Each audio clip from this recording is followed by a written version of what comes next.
ಎಲ್ರಿಗೂ ನಮಸ್ಕಾರ. ಚಿಣ್ಣರ ಕಲಿಕೆಗೆ ಸ್ವಾಗತ. ಮಕ್ಕಳ, ನಾನಿವತ್ತು ನಿಮಗೆ ಭಗವದ್ಗೀತೆಯ 7ನೇ ಅಧ್ಯಾಯದ 30ನೇ ಶ್ಲೋಕವನ್ನು ಹೇಳ್ಕೊಡ್ತಾ ಇದ್ದೀನಿ. ಹೇಳ್ತೀರಾ ಅಲ್ವಾ?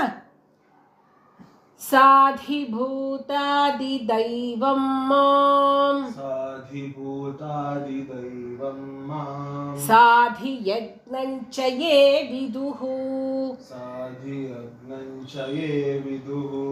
ಪ್ರಯಾಣಕಾಲೇಪಿ ಚ ಮಾಂ ತೇ ವಿದುರ್ಯುಕ್ತಚೇತಸಃ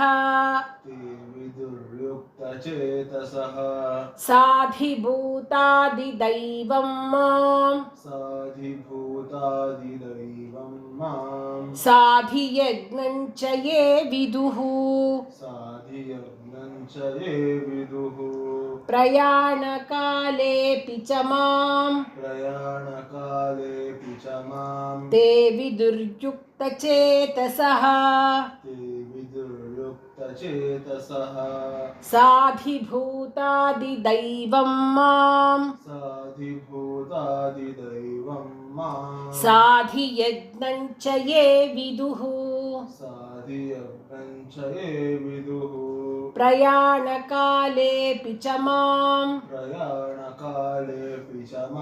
ತೇ ವಿದುರ್ಯುಕ್ತಚೇತಸಃ.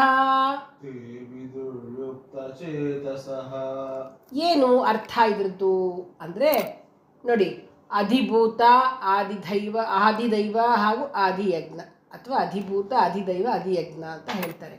ಅಂದರೆ ಏನಪ್ಪ ಅರ್ಥ ಅಂತಂದರೆ ಇವೆಲ್ಲವೂ ನಾನೇ ಅಂತ. ಅಂದರೆ ಭಗವಂತ ಏನು ಹೇಳ್ತಾ ಇದ್ದಾನೆ, ಕೃಷ್ಣ ಏನು ಹೇಳ್ತಾ ಇದ್ದಾನೆ, ಆ ಆಧ್ಯಾತ್ಮಿಕವಾಗಿರ್ತಕ್ಕಂಥ ಅಧಿಭೂತ, ಅಧಿದೈವ, ಅಧಿಯಜ್ಞ ಸಹಿತ ಎಲ್ಲರ ಆತ್ಮರೂಪಿಯಾದ ನನ್ನನ್ನು ಯಾರು ಅಂತ್ಯಕಾಲದಲ್ಲಿ ತಿಳಿದುಕೊಳ್ತಾರೋ ಅಂತಹ ವ್ಯಕ್ತಿಗಳೇ ನನ್ನನ್ನೇ ತಿಳಿಯುವರು, ಅಂದರೆ ನನ್ನನ್ನೇ ಹೊಂದುವರು ಅಂತ. ಅಂದರೆ ಕಡೆಗಾಲದಲ್ಲಿ ಯಾರು ನನ್ನನ್ನು ಜ್ಞಾಪಿಸ್ಕೊಳ್ತಾರೋ ಆವಾಗ ಅವ್ರು ನನ್ನನ್ನೇ ಹೊಂದ್ತಾರೆ, ನನ್ನ ಲೋಕವನ್ನೇ ಹೊಂದ್ತಾರೆ ಅಂತ. ಅದೆಷ್ಟು ಕಷ್ಟ ಗೊತ್ತಾ? ಯಾಕೆಂದರೆ ಡೈಲಿ ಪ್ರಾಕ್ಟೀಸ್ ಇರಬೇಕು. ಈಗ ಯಾವ್ದಾರು ಒಂದು ರಾಮನ ಇಟ್ಕೊಂಡ್ರೆ ರಾಮ ರಾಮ ರಾಮ ಅನ್ನೋದನ್ನ ಹೇಳ್ತಾ ಇದ್ದೆ, ಕಡೆಗಾಲದಲ್ಲೂ ಬರುತ್ತೆ. ನೀವು ಕಡೆಗಾಲದಲ್ಲಿ ಹೇಳ್ತೀನಿ, ಈಗ ಹೇಳಲ್ಲ ಅಂತಂದರೆ ಅದು ಕಡೆಗಾಲದಲ್ಲಿ ಬರೋದೇ. ನಮ್ಗೆ ಯಾವಾಗ ಕಡೆಗಾಲ ಬರುತ್ತೆ ನಮಗೆ ಗೊತ್ತಾಗೋದು ಇಲ್ಲ, ನಾವು ಕಡೆಗಾಲದಲ್ಲಿ ಹೇಳೋದು ಇಲ್ಲ. ಅದಕ್ಕೋಸ್ಕರ ಸದಾ ಭಗವಂತನ ನಾಮಸ್ಮರಣೆಯನ್ನು ಮಾಡ್ತಿರಬೇಕು ಅಂತ. ಅದಕ್ಕೆ ಹಿಂದಿನ ಕಾಲದಲ್ಲಿ ಪೇರೆಂಟ್ಸು ಮಕ್ಕಳಿಗೆ ದೇವ್ರ ಹೆಸರೇ ಇಡ್ತಾಯಿದ್ರು. ಕೃಷ್ಣ, ರಾಮ, ಗಣೇಶ, ಈಶ್ವರ ಅಂತ ಈ ಥರ ಇಡ್ತಾಯಿದ್ರು. ಆಗೇನಾಗ್ತಾಯಿತ್ತು, ಕರಿಬೇಕಾದ್ರೆ ಅವ್ರ ಹೆಸರನ್ನು ಕರಿತಾ ಕರಿತಾ ಕರಿತಾ ಕಡೆಗಾಲದಲ್ಲಿ ಮಕ್ಕಳ ಹೆಸರು ಕರೆದ್ರೂ ಸಾಕು, ದೇವ್ರ ಹೆಸರು ಕರೆದಂಗೆ ಆಗ್ತಿತ್ತು, ಅವ್ರಿಗೆ ಒಳ್ಳೆ ಸದ್ಗತಿ ಪ್ರಾಪ್ತಿ ಆಗ್ತಿತ್ತು. ಅದಕ್ಕೋಸ್ಕರನೇ ಮಕ್ಕಳಿಗೆ ದೇವ್ರ ಹೆಸರಿಡಬೇಕು ಅಂತ ಇರೋದು ನಿಯಮ.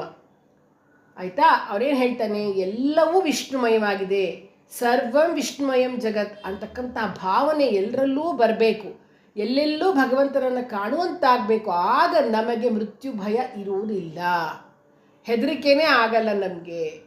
ಎಲ್ಲದರಲ್ಲೂ ನಾವು ಪರಮಾತ್ಮನನ್ನೇ ಕಾಣೋದನ್ನು ಅಭ್ಯಾಸ ಮಾಡಿಕೊಂಡ್ರೆ ಆಗ ನಮಗೆ ಸಾವಿನ ಕಾಲ ಸಮೀಪವಾದಾಗ ನಮಗೆ ಯೋಚನೆ ಮಾಡಬೇಕಾಗಿಲ್ಲ. ಕಡೆಗಾಲದಲ್ಲಿ ನಮಗೆ ಭಗವಂತನ ನಾಮಸ್ಮರಣೆ ತಾನಾಗೆ ಸಹಜವಾಗಿಯೇ ಬರುತ್ತೆ